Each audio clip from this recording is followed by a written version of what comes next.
The guns pointed menacingly out over the harbour, threatening any unwelcome vessel. Behind them, a large and intimidating building loomed overhead. Dear viewers, welcome to episode 6 of Lost Sydney. I'm your friendly host, Ben Summers from Ben's History Videos, and let's begin. Today, we'll be talking about the history of Bennelong Point. The Opera House is one of Sydney's best-known buildings, and it's a key drawcard for visitors to our city. But what of the buildings which preceded it? What's their story? These questions are about to be answered. I apologise in advance for mispronouncing some of the names of the Indigenous Australian people and places, as well as those of the French explorers mentioned in this video. To learn more about these buildings, we must go back to the early years of the colony of New South Wales. For many thousands of years, the location known as Bennelong Point had been known to the Gadigal people of the Eora Nation as Dubba Gully, a name the Gadigal people continue to call it. It was also called Tubbagule. Interestingly, this small location was originally a tidal island which, at high tide, became separated from the mainland. This is something not even I knew until researching this video, so there you go. The location was renamed Cattle Point after the first fleet arrived in 1788. It was given this name because it was used to store a small collection of cattle and horses. These had been brought from Cape Town, South Africa by Governor Phillip and the First Fleet. This name wasn't used for very long. At this time, discarded oyster shells were scattered all around the island. These had been gathered for years by local Indigenous women. The recently arrived convict women were tasked with collecting these shells for burning to make cement, mortar and lime, which were essential in the construction and maintenance of buildings. Thus the island became known as Limeburners Point, though the lime was only used to erect Government House on Bridge Street, which was a double-storey building. The house stood where the Sydney Living Museum is presently located. Unfortunately, I couldn't determine when the name changes occurred. At this stage, I must mention Woolarra Bennelong, a member of the Gadigal people and one of the Wongal Nation's senior men. Bennelong was born circa 1764 and is a key figure in the early days of colonisation. Bennelong had 2 children by 2 wives. He and his second wife, Barangaroo, had a daughter called Dilbong, who died in infancy. With his third wife, Burong, he fathered a son named Dicky. Dicky was later adopted by an Anglican priest called William Walker, who renamed him to Thomas Walter Coke. Aged 25 or 26 at the time, Woolarra Bennelong worked as a cultural interlocutor, essentially a diplomat, between the Gadigal people and the colonists. Francois Perron, who visited Sydney with Nicolas Baudin's 1802 expedition, described Bennelong as the chief. Baudin's expedition caused some consternation in the colony. Britain and France were in and out of conflict at this time, so naturally the colonists were wary of their arrival in Sydney. The expedition had stopped here to collect supplies, though their chief zoologist and intellectual leader, Perron, actually reported to Napoleon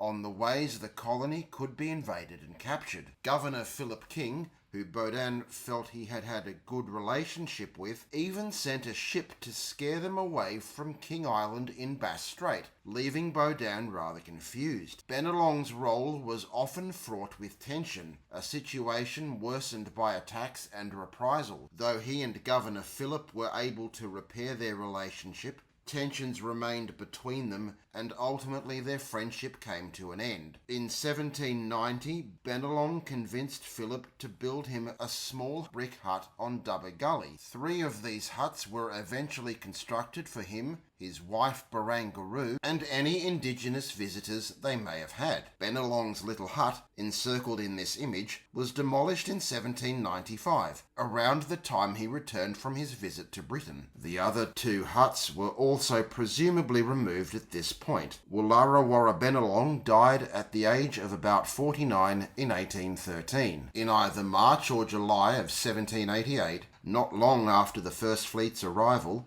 an effort was made to fortify the new colony, and Bennelong Point was chosen as the site. Under direction from Governor Phillip, Lieutenant William Dawes oversaw the construction of a small redoubt. This redoubt, which was completed by November 1788, featured two 6-pounder guns made of brass. This redoubt was demolished in 1791, and the flagstaff and the guns were relocated to Dawes Point on the western side of Sydney Cove. Waste not, want not was the order of the day, and the dirt excavated was used to create the Governor's Garden. Later on, the largest building in Sydney, a 24-metre by 75-metre storeroom, was erected on the site. By 1798, this location had become the site of a half-moon battery, which was equipped with guns from the HMS Supply, one of the 11 ships which had formed the First Fleet. The battery, manned by Lieutenant William Kent and his men, was described in the following words in 1802 by a fellow called Mr. Pern. The Gold Battery on the northern point of Sydney Cove is built on a rock of difficult access, carrying 6 pieces of cannon, protected by a trench of turf, crosses the fire by another battery.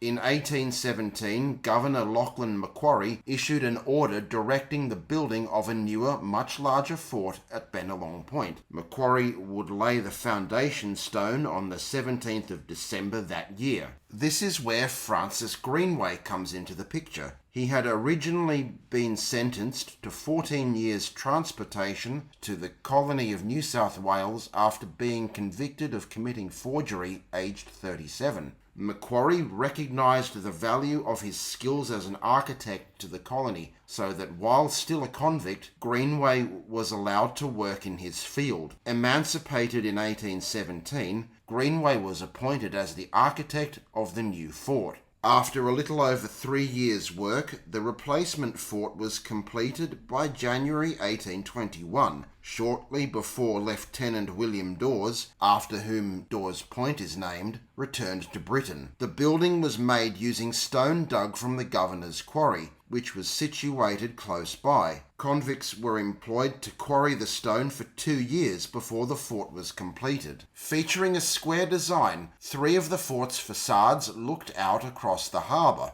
ensuring the cannons a clear firing line in the event of a conflict. Located in the centre of the fort was a tower, 2 stories in height, and with a circumference of 27.4 metres, with walls which were a thickness of half a metre at the top. Within this tower was a storehouse and a guardroom. Beneath the tower sat a powder magazine capable of storing 350 pounds of gunpowder. This tower also included stores for the gun battery and accommodation, though just 1 officer and an 18-strong detachment of men could stay there at any one time. The fort didn't want for armament either, with the installation of 10 24-pounder guns and 5 6-pounder guns. 3 of these guns have been preserved, 2 in Gregson Park, Hamilton, near Newcastle, and a 3rd in Hyde Park, Sydney. All 3 are pictured here. And the quarry? It became Tarpian Way. It is located in what is now the Royal Botanic Gardens and can be seen in this image. By 1901, Sydney had changed considerably since the colonial era. The city's tramway system had greatly expanded since its debut over 2 decades previously, and the growing fleet of tramcars had to be stored somewhere. For this reason, in 1901, the New South Wales Minister for Public Works decided the old fort had to go. As part of this, a naval drill shed situated nearby had to be demolished as well. As a fitting nod to the fort's legacy, the tram depot building featured crenulated walls similar to its predecessor. The depot itself was demolished in 1958 so the Opera House could be built. Since opening in 1973, the Opera House has achieved worldwide acclaim as an architectural feat, renowned for its distinctive design. It has become a magnet for visitors to Sydney and has played host to huge names in the entertainment industry in addition to the occasional film. It is also part of the Vivid Light Show, which is held annually. Thank you very much for watching this video, which I hope you found interesting and enjoyable. This video has been written, produced, edited and narrated by myself with assistance from a variety of sources and individuals. Please don't forget to like, subscribe and comment underneath. It really helps the channel grow. The next episode of Lost Sydney will be out shortly, so as always, please watch this space.